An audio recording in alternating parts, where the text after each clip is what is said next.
Hi friends, அஸ்ஸலாமு அலைக்கும். Welcome to Sumaiya's kitchen.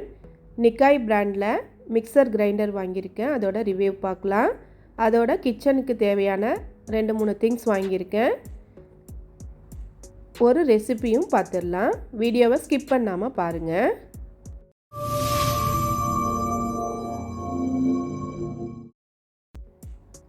இது ஆட்டோமேட்டிக் மிக்சிங் கப்பு. பட்டர் காஃபிலாம் போடலான்னு சொல்லிட்டு இது ஒன்று வாங்கியிருக்கேன். எப்படி இருக்குன்னு காமிக்கிறேன் பாருங்கள். புல்லட் ப்ரூஃப் காஃபி போடுறதுக்கு கொஞ்சம் ஈஸியாக இருக்கும், அதனால தான் வாங்கியிருக்கேன். இந்த பாக்ஸில் முட்டைலாம் பீட் பண்ணிக்கலான்னு போட்டிருக்கு. ஓட்ஸு, ஃப்ளாரு இந்த மாதிரி மிக்ஸ் பண்ணிக்கிறது மாதிரி போட்டிருக்கு. கிளாஸில் உள்ளது தான் சார்ஜ் பண்ணிக்கிறது. இது க்யூட்டாக அழகாக இருந்துச்சு.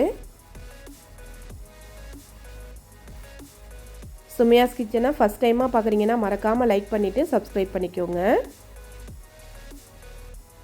ஆன் பண்ணி காமிக்கிறேன் பாருங்கள். அதான் ஆன் ஆஃப் பட்டனு. அந்த பக்கத்தில் உள்ளது சார்ஜ் போட்டுக்கிறது.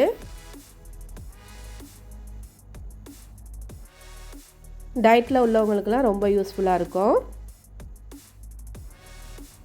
புல்லட் ப்ரூஃப் காஃபி போடுறதுக்கு 1 டீஸ்பூன் காஃபி பவுடர் சேர்த்துக்கணும். 1 டேபிள் ஸ்பூன் பட்டர் சேர்த்துருக்கேன். நல்லா கொதிக்க வச்ச தண்ணியை சேர்த்துக்கணும். மூடி வச்சு ஆன் பண்ணிடணும். சவுண்டோடு வைக்கிறேன் பாருங்கள்.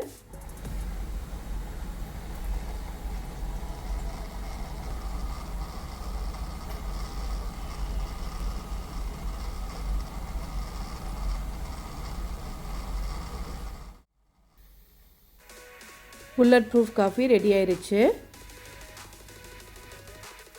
மில்க் ஊற்றி காஃபி போடுற மாதிரியே நல்லா சூப்பராக இருக்கும்.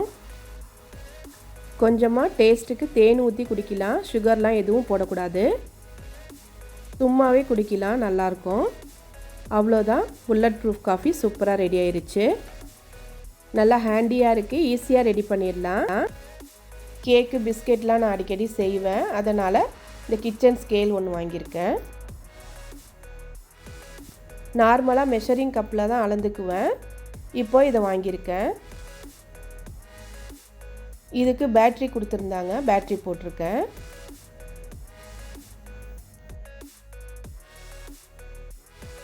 ஏற்கனவே நம்ம வீடியோவில் காமிச்சிருப்பேன். இது சின்னது.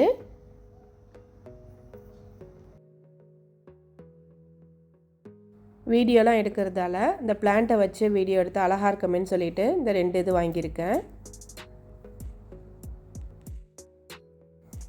சின்னதாக க்யூட்டாக அழகாக இருந்துச்சு.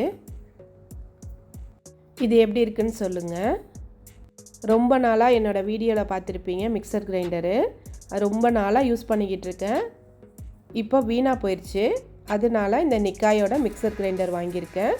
இதோட அன்பாக்ஸ் வீடியோ பார்த்துடலாம்.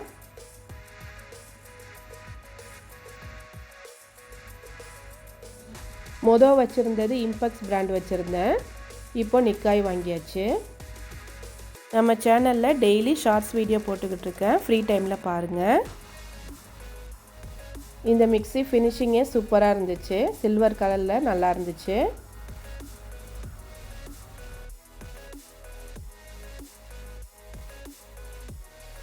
ரொம்ப நாளாக நான் யூஸ் பண்ணிக்கிட்டு இருந்தது இந்த மிக்ஸி ஜாரு.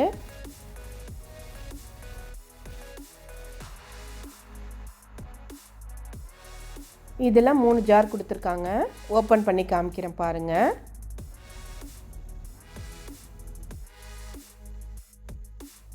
இதில் ஸ்பேட்டுலா ஒன்று கொடுத்துருக்காங்க. யூசர் மேனுவல் இருக்குது. இதோட வாரண்டி கார்டும் இருக்குது. இது 900 வாட்டு. சில்வரில் இருக்கிறது தான் நல்லது, அதனால் சில்வரில் வாங்கியிருக்கேன். அதோட இந்த மேலே லாக்கு கொடுத்துருக்காங்கல்ல, இது ரொம்ப வசதியாக இருக்கும். நான் ஏற்கனவே வச்சுருந்ததும் இந்த மாதிரி தான், அதனால் இதே வாங்கியிருக்கேன். சட்னி கிரைண்டர்லேயும் இந்த மாதிரி லாக் கொடுத்துருக்காங்க.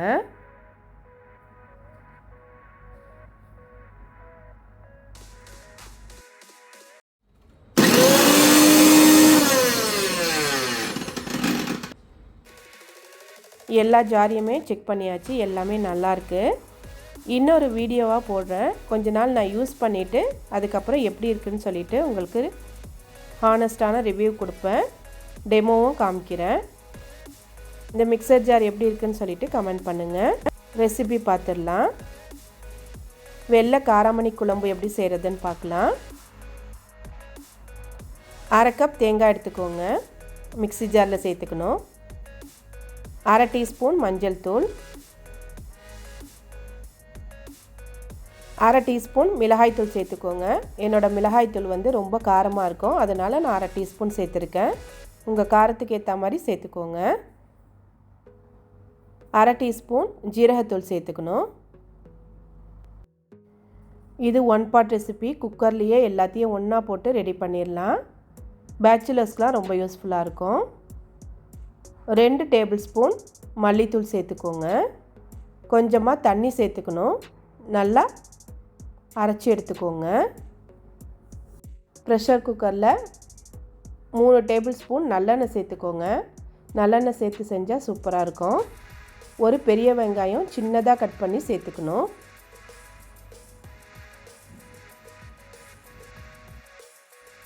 1/2 டீஸ்பூன் ஜீரகம் சேர்த்துக்கோங்க.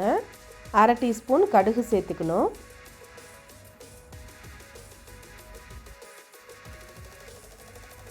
கால் டீஸ்பூன் பெருஞ்சீரகம் சேர்த்துக்கோங்க. பெருங்காயத்தூள் 1/4 டீஸ்பூன் சேர்த்துக்கணும். 2 பச்சை மிளகாய் சேர்த்துக்கோங்க, பாதியாக கட் பண்ணி. ஃப்ரெஷ்ஷான கருவேப்பிலை சேர்த்துக்கோங்க. எல்லாத்தையும் சேர்த்து நல்லா வதக்கி விட்டுறணும்.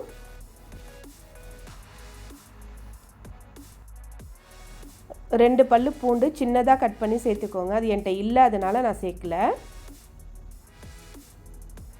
ஒரு பெரிய தக்காளியை நல்லா அரைச்சிட்டு சேர்த்துக்கணும். வெள்ளை காராமணியை ஓவர் நைட் ஊற வச்சு எடுத்துக்கணும். காராமணியை சேர்த்துக்கலாம். 1/2 டேபிள் ஸ்பூன் குழம்பு மிளகாய்த்தூள் சேர்த்துக்கோங்க. நான் வீட்டிலையே அரைச்சது. குழம்பு மிளகாய்த்தூளோட ரெசிபி உங்களுக்கு வேணும்னா நம்ம சேனலில் இருக்குது, செக் பண்ணிக்கோங்க. கடையில் வாங்குறதை விட வீட்டிலையே ரெடி பண்ணுறது ரொம்ப சூப்பராக இருக்குது. அதனால சாம்பார் பவுடர், குழம்பு மிளகாய்த்தூள்லாம் நான் வீட்டிலையே ரெடி பண்ணிக்குவேன். ரசம் பவுடர்லாம். அரைச்ச தேங்காய் பேஸ்ட்டு சேர்த்துக்கலாம்.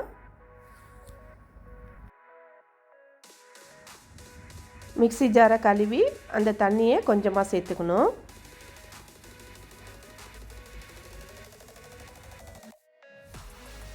தேவையான அளவு உப்பு சேர்த்துக்கணும்.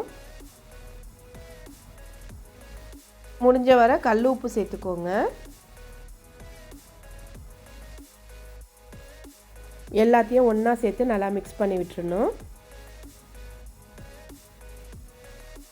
கொஞ்சமாக தண்ணி சேர்த்து நல்லா மிக்ஸ் பண்ணி விட்டுறணும்.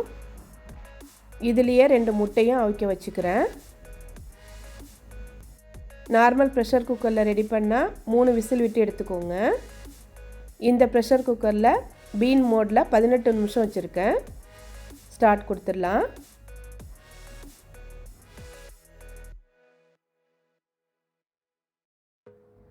முட்டையும் வெந்துருச்சு.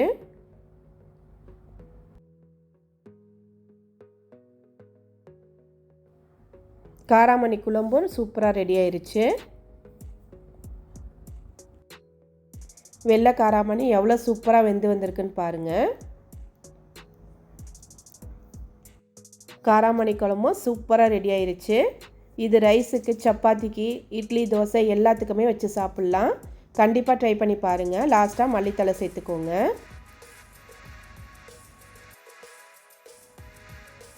திக்காக இருந்தால் கொஞ்சமாக தண்ணி சேர்த்துக்கோங்க. பச்சை தண்ணி சேர்க்கக்கூடாது, சுடு தண்ணி தான் சேர்க்கணும். உப்பு பத்தலைன்னா உப்பு சேர்த்துக்கோங்க. ரிவ்யூ வீடியோ, ரெசிபி வீடியோ எல்லாமே உங்களுக்கு பிடிச்சிருக்கோன்னு நினைக்கிறேன். பிடிச்சிருந்தா சுமையாஸ் கிச்சனை சப்ஸ்கிரைப் பண்ணிக்கோங்க, ஷேர் பண்ணிக்கோங்க, கமெண்ட் பண்ணிக்கோங்க. தேங்க்ஸ் ஃபார் வாட்சிங்.